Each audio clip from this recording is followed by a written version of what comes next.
pessoal, continuando aí a pauta sobre a Lei Maria da Penha, agora sobre um olhar diferenciado com a doutora Maria Heloísa, que é advogada da família, não é isso? Isso mesmo. Boa noite para você, que prazer tê-la aqui no nosso estúdio. Boa noite, eu que agradeço. E aí, doutora, como é trabalhar a questão da Maria da Penha na questão, sob o âmbito, né, da questão familiar? Então, é importante, né, mencionarmos que a Lei Maria da Penha, a violência, ela engloba não apenas a violência física, que eu acredito ser, né, o último ato praticado pelo agressor, mas a gente tem a violência psicológica, a gente tem a violência física, né, a violência patrimonial também. Inclusive, ocorre muito em divórcios, né, com fim, muitas vezes no divórcio, acometido também em decorrência da Lei Maria da Penha, né? Como o caso, por exemplo, da violência patrimonial. Como fica aquela mulher, por exemplo, que se casou ou vive em união estável durante anos, ela é proibida, por exemplo, né, de trabalhar, de ter seu próprio sustento, cuida apenas do lar.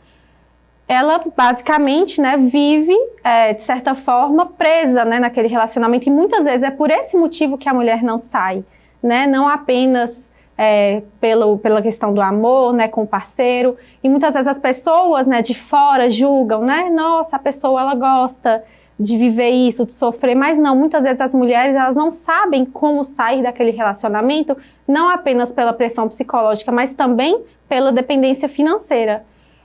E assim, existem meios, né, das mulheres buscarem saírem desse relacionamento, se tornarem independentes também, que é o que a gente vai tratar aqui, né, nessa entrevista, mostrar um caminho. Mulher não chega nesse ponto, quando chega sua cliente até você, como é que você conduz a questão? Então, a primeira pergunta que a gente faz, né, é relativa à questão do boletim de ocorrência, né, o que a gente tem a doutora Júlia que trabalha, né, com a questão criminal, ela mostra para a cliente como procurar essa ajuda, e aí a gente conversa então a respeito do patrimônio, né, do fim daquela união ou do fim daquele casamento, como vai ficar aquela mulher, por exemplo, que tem seus bens retidos, né, que não tem acesso a contas bancárias, que não tem, muitas vezes, acesso até a um celular. Isso acontece, né, clientes, inclusive já atendemos clientes que vivem em cárcere privado. Então, é uma situação muito triste, né? Delicada. Que estamos no século XXI. Exatamente. E existem mulheres nessa condição aí de cárcere privado. E quando existem os filhos, como é que fica aí a questão, como você trabalha, doutora, essa questão junto com o seu cliente, a sua cliente? Então, é importante a gente primeiro verificar se a Lei Maria da Penha, ela também engloba os filhos, né? Se houve uma agressão com os filhos também do casal. Quando não há, se a medida for apenas para a mulher, aquele pai ele não vai ser privado de conviver com os filhos, mas ele tem que respeitar o distanciamento. Então, por exemplo, tem que ter o intermédio de um terceiro, de um familiar, de alguém de confiança, né, que possa estar buscando a criança, porque geralmente o agressor ele é afastado do lar. Uhum. Então, ele não pode ter contato por mensagem, por e-mail, ele não pode ligar para a vítima, sob pena de estar descumprindo a medida. Então, precisa ter o intermédio de um terceiro. E aí, no caso, tem os filhos são de menores. E aí, esse contato vai ficar nessa ponte entre a advogada e o cliente, através de um terceiro? Olha, geralmente é indicado que seja um parente. O advogado, ele tem que ter um limite, né? Muitas vezes, questões familiares são muito peculiares, muito complexas para serem repassadas por meio do nosso trabalho da advocacia. Então, a gente recomenda que tenham parentes que sejam próximos, né, do ex-casal, que faça essa ponte, esse intermédio. Então, não é indicado, não é interessante que esse intermédio seja feito por meio do advogado. O advogado, ele é contratado apenas para as questões processuais. Doutora, conta pra gente aí como procurá-la, quem estiver nos assistindo, por exemplo, em casa, e querer tirar ainda alguma dúvida que porventura, né, ficou aqui mediante a nossa entrevista, o que fazer? Pode entrar em contato com você através das suas redes sociais para tirar algumas dúvidas e até mesmo aquelas pessoas que se encontram nessa condição, o que primeiro ela deve fazer? Então, se a gente, né, estiver atendendo a vítima, é muito importante verificar anteriormente a questão criminal, se ela já está bem assistida. E quanto à questão patrimonial, o que é que nós vamos verificar? Se aquela pessoa vivia em união estável ou era casada com o agressor, o regime de bens, por exemplo, se a pessoa ela vivia em união estável ou era casada e o regime era comunhão parcial, onde tudo que for adquirido, né, na constância do casamento ou da união deve ser partilhado, o que a gente vai verificar? Se aquela família tinha um patrimônio, né? Então, se tem um patrimônio, tudo deve ser partilhado. Geralmente, o agressor, ele é afastado do lar. Por exemplo, né, se a casa era um patrimônio do casal, eles vão fazer o divórcio ou a dissolução da união estável, aquela casa vai ser partilhada. Existe também a possibilidade de uma pensão compensatória, no exemplo que eu trouxe inicialmente, né, quando a mulher ela não tinha um trabalho, ela vivia apenas para o lar. Então, existe uma possibilidade dela requerer também, na ação de divórcio ou dissolução de união estável, uma pensão compensatória, demonstrando que ela sempre cuidou do lar, ela sempre cuidou da casa, ela não tinha muita autonomia. Então, essa pensão, ela vai ser paga durante um tempo ou um valor específico, até que aquela mulher consiga se reinserir no mercado de trabalho, consiga ter uma independência e pode ser também requerida uma pensão fixa, né? Durante um tempo também. A pensão compensatória é uma forma de indenizá-la. Já a pensão fixa é quando a gente demonstra, vamos supor, que é uma mulher de mais idade, né, que não tem mais como se inserir no mercado de trabalho, principalmente hoje em dia, né, que é tudo tão dinâmico. Então, a gente pode ser fixada até uma pensão definitiva.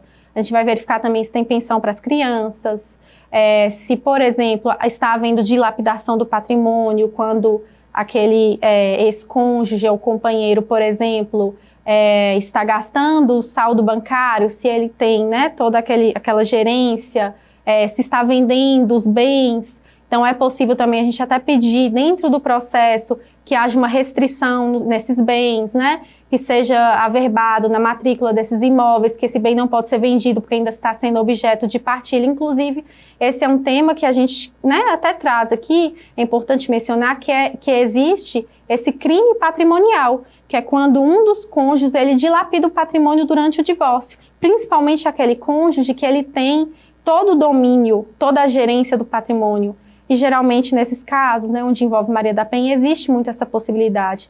Então tem como a gente pedir que esses bens sejam, né, haja uma indisponibilidade para que ele não venda esses bens até que tudo seja partilhado. Então existe sim a possibilidade dessa mulher sair, né, amparada, tanto com relação ao psicológico quanto com relação aos meios, né, patrimoniais também.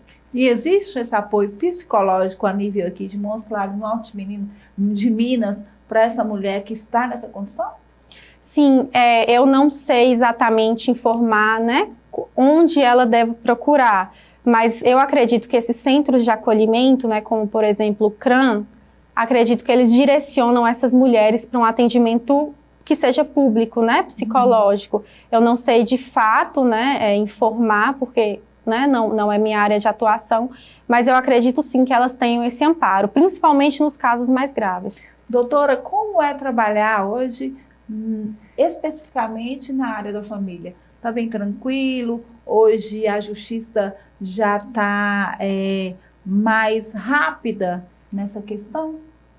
Olha, a justiça não é rápida, sendo bem sincera, dentro do possível, né, casos que envolvam, por exemplo, Lei Maria da Penha, né, agressão, ou que envolvam interesse de menor, pensão alimentícia, tendem a ser mais céleres, mas não são processos rápidos. Um processo de divórcio, nem sempre, quando não há acordo, por exemplo, tende a demorar um pouco mais, principalmente quando há essas divergências quanto à partilha de bens, mas não costumam ser tão rápidos, mas existem medidas liminares justamente para que a pessoa, principalmente a parte mais fraca, não fique prejudicada, como, por exemplo, a fixação da pensão, né, provisória, dos alimentos provisórios, tanto para a mulher quanto para as crianças, numa ação de divórcio, colocar em disponibilidade nos bens para aquele cônjuge que, né, que detém ali a gerência,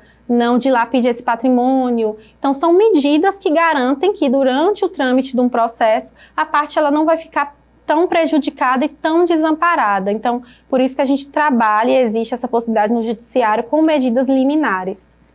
Obrigada, doutora Eu que agradeço. Foi bem interessante que você explanou aqui para a gente. Eu gostaria que você terminasse aí sua entrevista falando um pouco aí, resumindo aí, em forma de um recadinho aí para as mulheres, para que elas tenham mais coragem e corram atrás dos seus direitos. Bom, eu gostaria de agradecer o convite, né? É um prazer poder ajudar da forma que a gente consegue, né? E gostaria de dizer que realmente nós, como advogadas, a gente consegue compreender o quão difícil é, né? Acho que até o primeiro passo da mulher já não é fácil, mas quando ela dá um primeiro passo, eu acho que ela já deu um avanço de pelo menos 50%. E dizer que sim, é possível, né, sair de relações abusivas, sair de relações perigosas, que mesmo que sejam muito difíceis, elas não estão totalmente desamparadas, ainda que não tenham um amparo da família, ainda que não tenham um amparo inicialmente patrimonial, mas graças a Deus, né, graças ao poder público também temos esse centro de acolhimento às mulheres, e temos também o poder judiciário, né, que auxilia nesse sentido, e estávamos até conversando antes de iniciar, né, a entrevista, a respeito do quão forte é a palavra da vítima, né, nessas situações. Então, basta que a vítima tome a primeira iniciativa, que ela vai conseguir essa medida. E o próximo passo realmente é interessante, né, procurar um advogado para auxiliar, principalmente quando envolve dissolução de união estável ou divórcio. Então, é muito importante, porque tem aí, além do desamparo psicológico, tem também a questão patrimonial envolvida.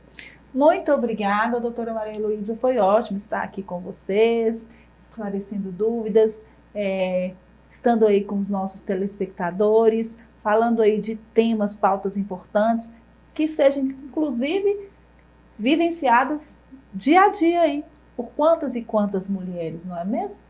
Então, pessoal de casa, vamos agora para o quadro Localiza MOC. Tem algo interessante aí para você. Então, vem comigo.